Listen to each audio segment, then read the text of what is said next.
మధ్యకాల రాజ్యం మనకు మోదీ దిగిపో చెప్తున్నాం భారత ప్రజలు రోజు చెప్తున్నాం ఆఖరి పోరాటాలు ఆఖరి మరణాలు మాకొద్దు ఆఖరి చావులు మాకొద్దు ప్రజా పోరాటాలు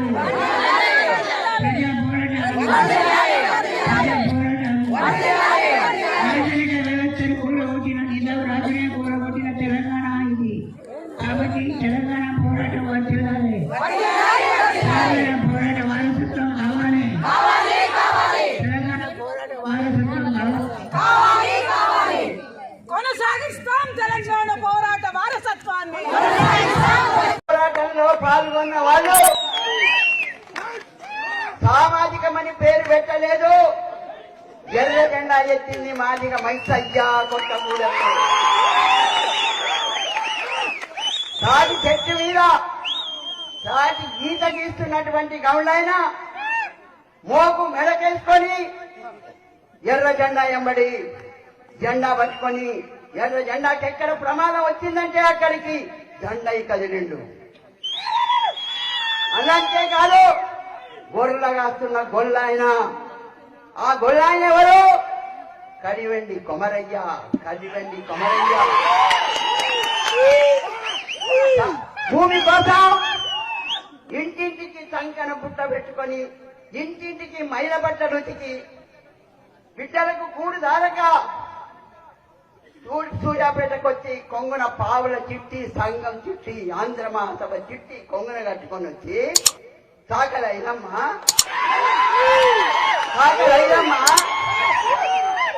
విష్ణుడు దొరడు మరో దొరలో పొలం చేస్తుంటే ఆ దొరను కూడా బెదిరించి సాకలి ఐలమ్మని బెదిరించి పొలం వదిలిపెట్టమంటే సూర్యాపేటకు వచ్చింది ఒక ఆడ మనిషి. మీకు సెలవు రావాలని చెప్తున్నా. ఎందుకు మీరు మోసపోయిండ్రు? నేను అడుగుతా, ఎందుకు మోసపోయిండ్రు? వీర తెలంగాణ పోరాటం చేసి మీ తాతలు మీ తండ్రులు ఈ నేల మీద రక్తం దారపోస్తే 4,000 మంది చనిపోయిండ్రు. నేను ఒక్కదాన్ని పట్టుకున్నా ఎందుకని నాకు అనిపిస్తుంది.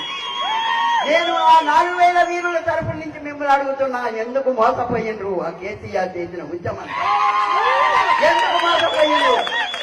ఈ దేశంలోనే భూస్వాములకు వ్యతిరేకంగా పెద్ద పెద్ద గడీలకు వ్యతిరేకంగా కల్లెడ దొరలను పీకి పెడితే జాడ లేకుండా పోయిండ్రు. విష్ణుడు దొరలను తరిమితే జాడ లేకుండా పోయిండ్రు. ఆ తాకలి అయ్యమ్మ విష్ణుడు దొరడు పిలిచి చెట్టు కట్టి నిన్ను కాలుస్తాను తుపాకీ ఇచ్చితే, ఒరేయ్ దొర కాలిస్తే నన్ను ఒక్కడిని కాలుస్తావు. ఎర్ర జెండా ఉంది, ఆ జెండా దండుంది, నీకు దక్కనియారు. మా కొడుకులు 4, నీకొక్కడే కొడుకున్నాడు. ఆ బాబు సాహెబు నీకొక్కడే కొడుకున్నాడు. ఆ కొడుకును ఎంటబడి తరిమి చంపితే నీ గడిల గడ్డి మలుస్తుందిరా స్థాపించింది. గడ్డి మలుసా ఏమీ ఆ చరిత్రను మర్చిపోయిందా? మీ తాతలు మీకు చెప్పలేదా? ఎందుకు మోసపోయిందో ఆ ముదనష్టపు బోళ్ళగా ఏందనో వాడిని తిట్టడానికి కూడా మాట దొరకటం లేదు. వాళ్ళు చెప్పిన వాళ్ళకు అది చేతిలో బెల్లం పెడతాం, ఇంకేందో బంగారు తెలంగాణ చేస్తామంటే ఎందుకు బంగారం నూరుక తాగుతారా? ఈ బిడ్డలు 3 తరాల పిల్లలు ఎదిగి ఇంత అంతో ఎర్ర జెండా పుణ్యాన ఆ చదువుకునే అవకాశం దొరికి ఉస్మానియా యూనివర్సిటీకి పోతే మన బిడ్డలు మీ బిడ్డలు అక్కడ చదువుకుంటున్న పొరగాళ్ళు కంట నీరు పెడుతున్నారు. ఆ సరుకుడు చెప్పుకుంటా. ఏం మీకు తెలవదా వాళ్ళ కష్టాలు? ఎందుకు మర్చిపోయిండు? ఈ రోజున ఇద్దరు చెప్పారు, చాలా శాస్త్రం చెప్పారు, నాకు చాలా నచ్చింది. ఇంత ఎదిగిన మేధావులు నాయన దోపిడీదారులను మేము మోసపోయినాము అని చెప్పవచ్చా? ఒక్క అక్షరం ముక్కరాలు సాగలేమని నమ్మలేదు. ఒక్క అక్షరం ముక్కరాలు సాగలేమని నమ్మలేదు. ఎందుకు చచ్చిపోయిండు జోడికారయ్య? చెరువుల తుమ్మలు, సర్కారు భూమిల తుమ్మలు గొడవ తోడుకొని పోతే వాడు తుమ్మకాయ కొట్టుకొనియలేదు. చెరువు ఎండిపోయినాక తుమ్మకాయ కొట్టుకొనియలేదు, కొమ్మ కొట్టనియలేదు. కొట్టకపోతే ఎవడి దొర ఏం సంగతి అని చెప్పారు. అంతేకాదు ఆ విష్ణుడు దొరైన పత్తి బాలంతలను తీసుకుపోయి నాగాళ్ళ మీద పొలంలో పెట్టి నాటయిస్తా ఉంటే నాగాళ్ళ మీద 50 నాగాళ్ళ మీద మొగోళ్ళు తీతాలతో అన్ని కులాలు ఉన్నారండా. మాదిగా ఆయన ఉన్నాడు, మంగళ ఆయన ఉన్నాడు, సాగల ఆయన ఉన్నాడు, అన్ని కులాలు చూస్తూనే ఉన్నాడు. ఆడవాళ్లను జుట్టు పట్టి తీసుకుపోయి పచ్చి బాలంతలు పిల్లల్ని తల్లుని తీసుకపోతే బాలంతలు నోరెండి చచ్చిపోయిండు. చచ్చిపోతే పాలు దూరా నీ కాలు మొక్కుతానంటే రొమ్ముల చెయ్యేసి పాలు పెట్టిండు. అప్పుడు పాడిన నేను దొరబిడ్డనే. ఆ దుర్మార్గాన్ని సహించలేక పత్తి బాలంతలను ఉయ్యాలో ఆ పాలివ్వలోలమని ఉయ్యాలో ఓదరా నీ బట్టను ఇయ్యాలో ఆ పాలివ్వదోలమని ఉయ్యాలో పత్తి దాడిన గాని ఉయ్యాలో ఆ పాలివ్వదోలడే ఉయ్యాలో రొమ్ముళ్ళ చెయ్యేసి ఉయ్యాలో ఆ పాలు విండిరయ్య ఉయ్యాలో నాగళ్ళ నీదున్న ఉయ్యాలో నా ఎన్నల్లార ఉయ్యాలో చీపు నెత్తులేల ఉయ్యాలో తిరగబడేమయ్య ఉయ్యాలో ఎక్కండి ఎల్లండ ఉయ్యాలో జండు కడదామయ్య ఉయ్యాలో జండు ఉయ్యాలో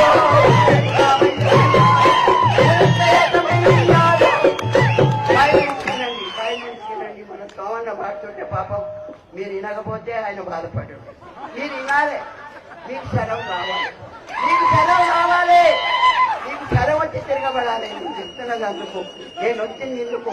నేను ఇంకా 10 ఏళ్ళు బతకలేను, 5 ఏళ్ళు బతుకుతా. నేను మీ తిరుగుబాటు చూసుకోవాలి. నా విధులు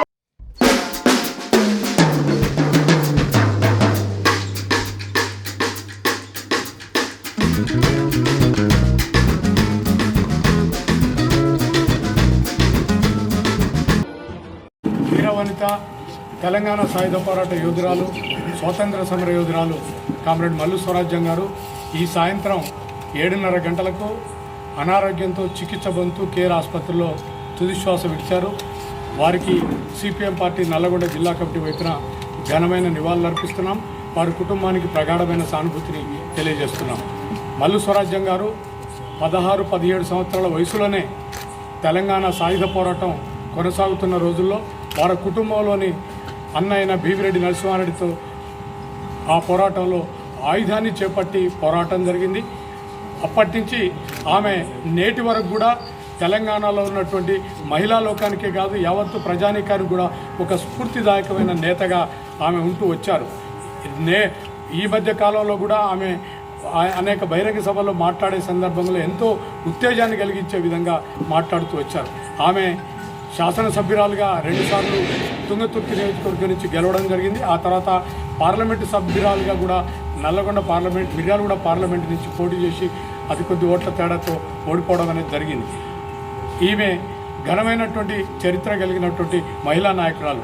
ఉమ్మడి నల్లగొండ జిల్లాలో ముఖ్యంగా ఆరుట్ల కమలాదేవి, అట్లాగే స్వరాజ్యం గారు ఆ సాయుధ పోరాటంలో ప్రత్యక్షంగా పాల్గొన్నటువంటి ఆయుధం బండి నేతలుగా ఉంటూ వచ్చారు. ఆ తర్వాత పార్లమెంటరీ జీవితంలో ఉన్నారు. ఆ తర్వాత ప్రజా జీవితంలో మమేకమై కనీసం ఒక 60-70 సంవత్సరాల పాటు 92 సంవత్సరాల వయసులో మరణించారు. ఇప్పటి వరకు కూడా వారు ప్రజలతో మమేకమై ప్రజా సమస్యల పరిష్కారం కోసం కృషి చేస్తూ ప్రజల్ని ప్రభుత్వం చేస్తున్నటువంటి తప్పిదాలని ఎండగట్టడంలో, అట్లాగే సమస్యల మీద ప్రజల్ని పోరాటం చేసే విధంగా వాళ్ళందరినీ పోరాటాల్లోకి తీసుకొచ్చేది. అట్లాగే భీమిరెడ్డి నరసింహారెడ్డి గారు, మల్లు వెంకట నరసింహారెడ్డి గారు, ఇంకా అనేక మంది నర్రా రాఘవరెడ్డి గారు, అరివేణి లక్ష్మీనారాయణ గారు, అనేక మంది యోధులైనటువంటి నాయకులతో భుజం కలిపి నల్లగొండ జిల్లాలో కమ్యూనిస్టు ఉద్యమం ఉన్నత స్థితికి చేరే దాంట్లో ఆమె ప్రముఖమైన పాత్ర వహించారు.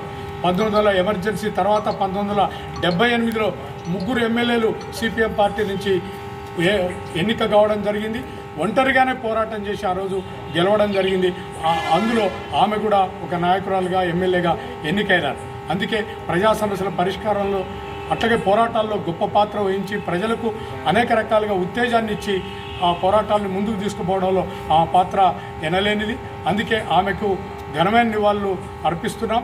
ఆమె మరణం అనేది కమ్యూనిస్టు ఉద్యమానికి తీరని లోటు, ఆమె లేని లోటు, ఆమె స్ఫూర్తి ఇచ్చే నాయకురాలుగా ఆమె లేని లోటు కొట్టవచ్చినట్టు కన. నల్గొండ జిల్లా ముద్దుబిడ్డ, తెలంగాణ సాయుధ పోరాట యోధురాలు. ఈరోజు 13 సంవత్సరాల వయసులోనే తుపాకీ చేతపట్టి నాటి నైజాం రాక్షస పరిపాలన నుంచి విముక్తి చేయడానికి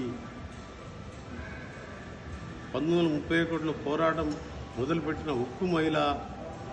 తెలంగాణకే కాదు, ఇవాళ భారతదేశంలో ఇలాంటి నేతలు చాలా అరుదుగా ఉంటారు. అలాంటి నేత 2 సార్లు ఎమ్మెల్యేగా, ఒకసారి ఎంపీగా, ఇప్పుడు నేను ప్రాతినిధ్యం వహిస్తున్న భువనగిరి పార్లమెంటు తుంగతుర్తి మండలానికి కొత్తగూడెం గ్రామానికి చెందిన ఉక్కు మహిళ, మహానాయకురాలు మల్లు స్వరాజ్యం ఇక లేరు అంటే నిజంగా గుండె బరువెక్కిన బాధతో ఆ దేవుణ్ణి ప్రార్థిస్తూ ఆమెకు ఆత్మశాంతి కలగాలని భగవంతుని ప్రార్థిస్తున్నాను. దొరలింట్లా పుట్టిన దొర బిడ్డవు నీవైనా, బానిస బతుకుల చూసి బలిగిసి కొట్లాడినా, 13వ ఏటనే పోరు పాట పట్టిన, పదమని తిరుగుబాటు జెండను ఎగరేసిన, రజాకార్లను తరిమి రణబేరిని మోగించిన, అమ్మ స్వరాజ్యమ్మ నీకు వందనమమ్మ, మా తల్లి స్వరాజ్యమ్మ నీకు వందనమమ్మ, ఉద్యమాల బావుటవో స్వరాజ్యమమ్మ, నీ త్యాగమెంత గొప్పదమ్మ స్వరాజ్యమమ్మ.